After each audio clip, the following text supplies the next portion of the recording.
Assalamualaikum warahmatullahi wabarakatuh. Shalom, Om Swastiastu, Namo Buddhaya, salam kebajikan. Salam sejahtera untuk kita semua yang kami hormatin dosen pengampu Ibu Armi Evanta Boru Tarigan dan yang saya banggakan para audiens debat kali ini. Sebelum kami memulai debat, izinkan saya memberikan pantun untuk para audiens sekalian. Pagi hari memetik tomat, memetiknya di kebun paman, kuucapkan salam hormat untuk audiens sekalian. Baik, adapun judul yang akan kami bawakan dalam debat kali ini adalah intoleransi dalam media sosial. Saya Ainezita Damanik sebagai ketua dan moderator pada kesempatan kali ini. Adapun latar belakang kami mengangkat judul intoleransi dalam media sosial adalah seperti yang kita tahu bahwa media sosial bersifat global. Seluruh informasi dapat tersebar dengan sangat cepat ke segala arah. Saat ini media sosial menjadi sebuah masalah yang besar di mana netizen menjadikan medsos sebagai wadah untuk mengujar segala kebencian yang dapat menimbulkan sikap intoleransi yang semakin kuat. Untuk itu diperlukanlah debat untuk menelaah mengenai intoleransi yang dapat menimbulkan ketidakrukunan antar masyarakat. Izinkan saya memperkenalkan tim pro, ada Angelina, Andre, dan Agung, dan tim kontra ada Natania, Angelika Uruslah, dan Agustinus Tamsar. Untuk mengatur jalannya debat diperlukan aturan sebagai berikut. Baik, ada 3 bagian. Yang pertama mosi, yang kedua menyanggah, dan yang ketiga kesimpulan. Baik, untuk mosi pertama kita langsung masuk, yaitu intoleransi di media sosial saat ini berdampak negatif bagi kerukunan. Kepada tim pro mengenai mosi pertama, waktu dan tempat saya persilahkan selama 1 menit dimulai dari sekarang. Baiklah, intoleransi di media sosial saat ini berdampak negatif bagi kerukunan. Saya setuju dengan pernyataan di atas, karena pada dasarnya seseorang akan mempertahankan dan menjunjung tinggi keyakinan yang mereka pegang sejak lahir, baik dari segi suku, ras, dan agama. Kita tahu bahwa pengguna media sosial sangatlah banyak, dan para pengguna tersebut tentunya tidak hanya berasal dari satu suku, ras, maupun agama. Maka dari itu, sangat rentan terjadi konflik bila kita tidak bisa menahan diri. Saya kembalikan kepada moderator. Pada tim pro, untuk selanjutnya kepada tim kontra saya persilahkan menyampaikan argumennya selama 1 menit dimulai dari sekarang. Saya kurang setuju dengan tim pro karena menurut saya intoleransi terjadi di mana saja. Tindakan intoleransi biasanya bahwa mereka yang mayoritas selalu menindas mereka yang minoritas. Karena menurut saya media sosial adalah di media sosial berdampak negatif bagi kerukunan. Terima kasih.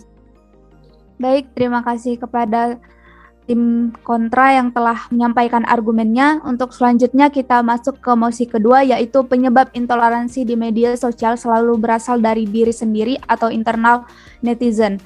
Kepada tim pro mengenai mosi kedua, waktu dan tempat saya persilahkan selama 1 menit dimulai dari sekarang. Baik, terima kasih. Saya sangat setuju bahwa penyebab intoleransi berasal dari diri sendiri. Karena kalau bukan dari diri sendiri ada rasa untuk menolak toleran, lalu dari siapa lagi? Manusia memiliki kelebihan yang mana digunakan sebagai alasan untuk memandang dan menilai rendah seseorang dibandingkan dirinya sendiri. Sekarang kita lihat saja, apabila kita menanamkan sikap intoleransi, kita akan semakin sulit untuk menerima orang yang memiliki perbedaan dengan kita dan akan susah untuk bertoleransi kepada orang lain. Seperti contoh, apabila kita melihat orang pakai celana cingkrang dijauhi, pakai cadar dikira teroris, berpakaian beda sedikit dituduh radikal, beda pendapat Jadi, memang sifat intoleran dirasa harus dilawan. Saya rasa cuma akal sehat dan hati yang jernih solusinya. Dengan begitu, kita akan lebih memikirkan hal-hal positif dan lebih banyak mengintrospeksi diri. Apakah kita sudah benar-benar baik, atau malah kita sendiri yang masih banyak berperilaku intoleransi? Baik, terima kasih. Tim kontra saya persilahkan menyampaikan argumennya selama 1 menit dimulai dari sekarang. Baik, terima kasih kepada moderator. Menurut saya, kata selalu itu kurang tepat karena tidak selalu individu ataupun internal netizen penyebab utama terjadinya perilaku intoleransi dalam bermedia sosial. masih banyak faktor-faktor lain, misalnya seperti faktor lingkungan, faktor sosial, dan faktor eksternal lainnya. Sedangkan faktor utamanya menurut saya adalah situasi. Dengan adanya situasi yang memicu terjadinya konflik, maka pribadi ataupun internal netizen hanyalah sebagai mediator penyampaiannya saja. Sekian dan terima kasih. Saya kembalikan kepada moderator. Baik, terima kasih atas argumennya. Untuk selanjutnya kita masuk ke mosi yang ketiga. Bagaimana menurut kalian cara mengatasi masalah perilaku intoleransi dalam media sosial? Apakah dapat membuat kerukunan atau malah perpecahan? Untuk itu kepada tim pro mengenai mosi ketiga, waktu dan tempat saya persilahkan selama 1 menit dimulai dari sekarang. Menurut pendapat saya, cara mengatasi masalah perilaku intoleransi dalam bermedia sosial ini dapat dicegah melalui kesadaran manusia masing-masing. Untuk di kalangan anak-anak diperlukan pengawasan orang tua dalam memainkan gadget atau handphone, dan anak juga harus diajarkan tata krama, sopan santun, dan etika yang benar. Cara mengatasi perilaku intoleransi dalam media sosial menurut saya adalah dengan adanya upaya untuk menetralisir atau merespon ujaran kebencian di media sosial dan melakukan pembatasan terhadap website-website yang berisi ujaran kebencian. Dan tugas masyarakat juga untuk segera melaporkan masalah semacam itu agar bisa ditindaklanjuti. Cara di atas dapat membuat kerukunan antar sesama umat beragama dan suku. Kita diajarkan untuk dapat saling menghormati keyakinan masing-masing manusia. Kenapa dapat membuat kerukunan? Karena setiap manusia memiliki rasa empati dan rasa hormat masing-masing. Manusia juga memiliki sifat kemanusiaan yang ada untuk menghargai sesama manusia dan bisa membuat perdamaian. Saya kembalikan pada moderator. Baik, terima kasih. Untuk selanjutnya kepada tim kontra saya persilahkan menyampaikan argumennya selama 1 menit dimulai dari sekarang. Saya kurang setuju dengan pendapat tim pro. Perbedaan zaman antara orang tua dan anak tidak dipungkiri bisa memberikan jarak yang jelas dalam dunia parenting. Perbedaan generasi membuat orang tua kebanyakan tidak terlalu mengerti tentang tren apa saja yang terjadi di lingkungan sosial anaknya. Sebab orang tua tidak berkecimpung di dalam dunia tersebut. Bagaimana cara orang tua yang berbeda generasi tersebut menyatu dengan zaman anaknya?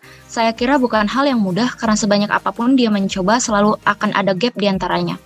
Upaya untuk menjauhi intoleransi tidak bisa dengan begitu mudahnya tumbuh dari dalam diri sendiri tanpa dorongan dari faktor-faktor lain. Dan apabila masyarakat wajib melapor semua tindak intoleransi ke pemerintah yang bersangkutan, maka negara kita pasti akan dibanjiri laporan intoleransi saat ini. Saya rasa itu saja tidak cukup untuk menciptakan masyarakat memiliki rasa tenggang rasa yang tinggi. Terima kasih, saya kembalikan kepada moderator. Baik, terima kasih atas argumennya. Untuk selanjutnya kita masuk ke sesi menyanggah. Kepada tim pro mengenai mosi tadi, waktu dan tempat saya persilahkan selama 1 menit dimulai dari sekarang. Begini saudara, tindakan intoleransi di media sosial itu sangat rentan menyebabkan perpecahan. Karena seperti yang sudah sering terjadi di media sosial, bahwa pelaku dari intoleransi itu awalnya adalah pelaku tunggal, yang dimana seorang diri menghina suku maupun ras ataupun agama dari orang lain, di mana mereka yang merasa tersinggung akan kembali menyinggung suku, ras maupun agama si penyinggung tadi melalui kubu mereka, jadi kubu antar kubu. Jadi berdasarkan yang kita ketahui tadi, bahwasanya pelaku dari intoleransi itu ialah pelaku tunggal, yang dimana si penghina tadi yang menghina kubu lain.